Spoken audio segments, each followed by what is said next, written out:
Hi hello வணக்கம். வாங்க ஐயனார் துணை சீரியல்ல அடுத்து நடக்க போற நிகழ்வுகளை பார்க்கலாம். போன எபிசோட் லாஸ்ட்ல நம்ம நிலா திருவண்ணாமலைக்கு சர்டிஃபிகேட் வாங்குறதுக்காக கிளம்புனாங்க. இவங்க கூட நடேசன் அவங்களும் கிளம்புனாங்க. என்னதான் நம்ம நடேசன் அவங்க கூட வர்றது இரிட்டேட்டிங்கா இருந்தாலுமே நம்ம நிலாவுக்கு பாதுகாப்பாக தான் வந்துக்கிட்டு இருந்தாங்க. அதே மாதிரி தான் இப்போ சர்டிஃபிகேட் வாங்குறதுக்கு உள்ளே போன உடனே அங்கே அட்டெண்டர் ஒருத்தங்க நிலாவை பார்த்து அவங்களோட அண்ணனுக்கு இன்ஃபார்ம் கொடுத்துருந்தாங்க. ஆனால் இது எதுவுமே தெரியாமல் நிலா உள்ள சர்டிஃபிகேட்டுக்கு அப்ளை பண்ணிக்கிட்டு இருக்காங்க.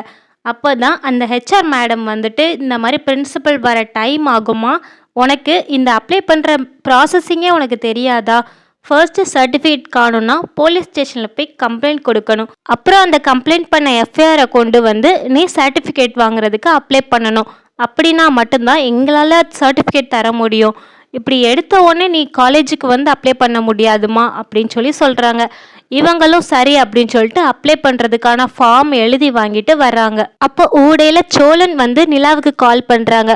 கால் பண்ணி, என்னங்க எங்கள் அப்பா உங்க கூட வந்திருக்காங்களோ, ஏன் நீங்கள் ஒரு தடவை கூட எங்கிட்ட சொல்லலை, அவர் ஏதாவது இரிட்டேட் பண்ணுற மாதிரி பண்ணுனா நீங்கள் நட்ரோட்டில் கூட விட்டுட்டு வாங்க, நாங்கள் யாருமே கேட்க மாட்டோம் அப்படின்னு சொல்லிட்டு ஃபோன் வைக்கிறாங்க. பார்த்தீங்களா நம்ம சோழனுக்கு அப்பா மேலே உள்ள பாசத்தை.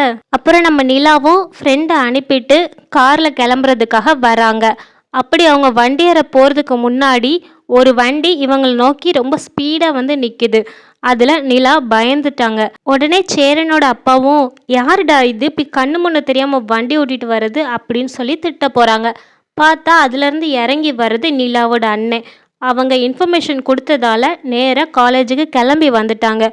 வந்து நிலாவை பார்த்து, நாங்கள் வேண்டான்னு தானே போனேன், அப்புறம் எதுக்கு நாங்கள் கொடுத்த படிப்பு உனக்கு, சர்டிஃபிகேட் தேடி வந்திருக்கே, அதை எப்படி நான் உங்களுக்கு கொடுக்க விடுவேன் அப்படின்னு சொல்லி மிரட்டுறாங்க. எங்கள் வீடு வேண்டாம், ஆனால் அவங்க பைசா செலவழித்து இவ்வளோ தூரம் படிக்க வச்ச அந்த படிப்பு உனக்கு தேவையா, அதுவும் எங்களை நீ தூக்கி எரிஞ்சுக்கிட்டு போன, அப்படி இருக்கும்போது நீ எப்படி திரும்பி வருவ, அதுவும் எங்களோட படிப்பு எதுக்கு உனக்கு அப்படின்னு சொல்லி அவங்க கையில் அப்ளை பண்ண வச்சுருந்த ஃபார்மை கிழிச்சு எறிதாங்க. இதை பார்த்தோன்னே நடேசனுக்கும் கோபம் வருது, நம்ம நிலாவுக்கும் கோபம் வருது. நிலா ரொம்ப திட்டுறாங்க. நீ ஏண்டா இப்படி இருக்க, நீ படிச்சவன் தானே, எதுக்கு இப்படி காட்டு மிராண்டித்தனமாக நடந்துக்கிடுற அப்படின்னு சொல்லி திட்டுறாங்க. அதுக்கு நான் அப்படி தாண்டி நடந்துப்பேன் அப்படின்னு சொல்லி நிலாவை கை ஓங்கி அடிக்கிறாங்க. இதை நடேசனும் கேட்க போகிறாங்களா, அப்போது திடீர்னு என்ன நினச்சாங்கன்னு தெரில, கோபத்தில் போயிட்டு காருக்குள்ளே போய் பெரிய கத்தி எடுத்துகிட்டு வந்து அவங்க கையவே கிழிச்சிருந்தாங்க. நானும் ஃபஸ்ட்டு அவங்களோட வயிறில் தான் பட்டுடுச்சோ அப்படின்னு சொல்லி பார்த்தேன். லாஸ்ட்டு பார்த்தா கையால் அவங்க பிடிச்சிருக்காங்க, அதனால் கையில் கிழிச்சிட்டாங்க போல். இதை பார்த்ததுமே நம்ம நிலாவுக்கு உயிரே இல்லை.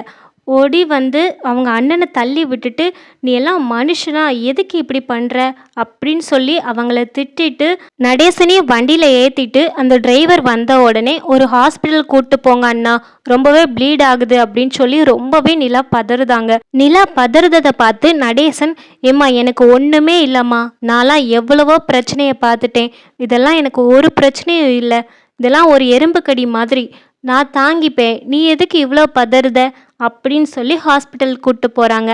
போயிட்டு அங்கேயுமே நிலா ரொம்பவே பதறி போய், நானே பார்த்துக்கிட்டேன்னு சொல்லி ஹாஸ்பிட்டல் பில் கூட அவங்களே பே பண்ணிவிட்டு அவங்கள நல்லபடியாக பார்த்துட்டு வண்டியில் கூட்டிகிட்டு வர்றாங்க. நடேசனுக்கு நம்ம நிலா மேலே பாசம் இருக்கிறது வெளிப்படையாக தெரியலாட்டியும் உள்ளுணர்வில் நமக்கே தெரியும் அவர் எவ்வளோ அக்கறைப்படுறாருன்னு.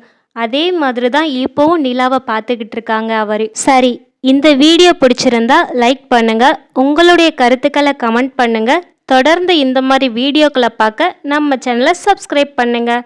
தேங்க்யூ ஃபார் வாட்சிங்.